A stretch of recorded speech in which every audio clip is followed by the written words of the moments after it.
That would be particularly difficult in an emergency, wouldn't it? That's right. That's right. And the client group that we deal with are particularly vulnerable to self-harm behaviour, to suicidal behaviour.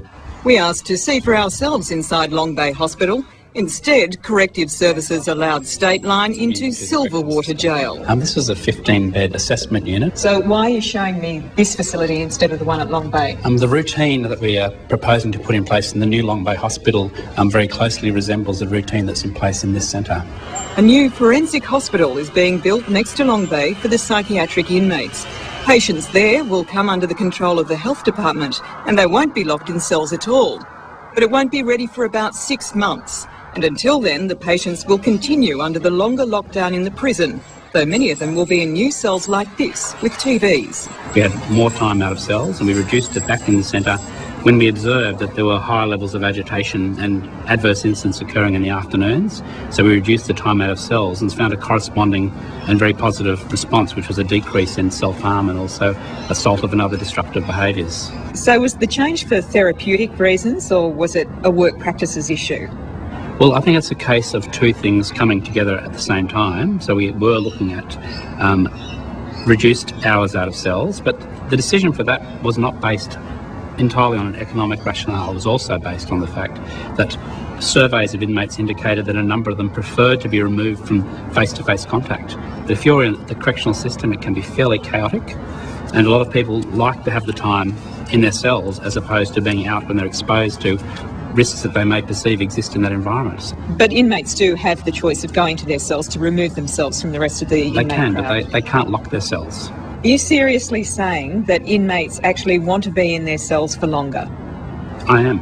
And what I would say from the literature is that what is useful is to have a variety of experiences. Some experiences that provide a lot of stimulation and opportunities for quiet time. We're trying to provide that balance here. 18 hours in a cell doesn't sound like a good variety, though. Well, 18 hours in a cell does sound like a long time.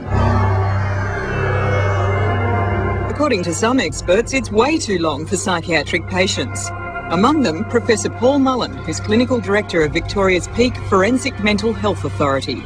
Left to themselves, the delusions and hallucinatory experiences become the sole way in which they understand and experience the world. The effect of this over any lengthy period is to potentially drive them further and further into their psychotic state.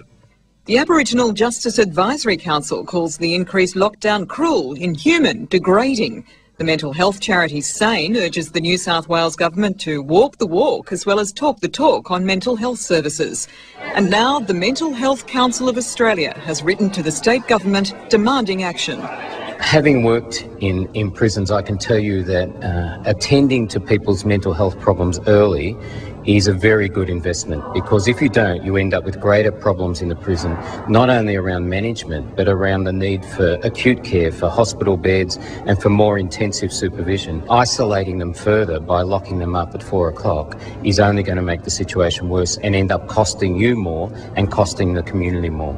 Other than the conjecture that people have made about what might happen, we've seen no evidence of people being driven crazy or harming themselves or all of those other things that are suggested might happen under this regime.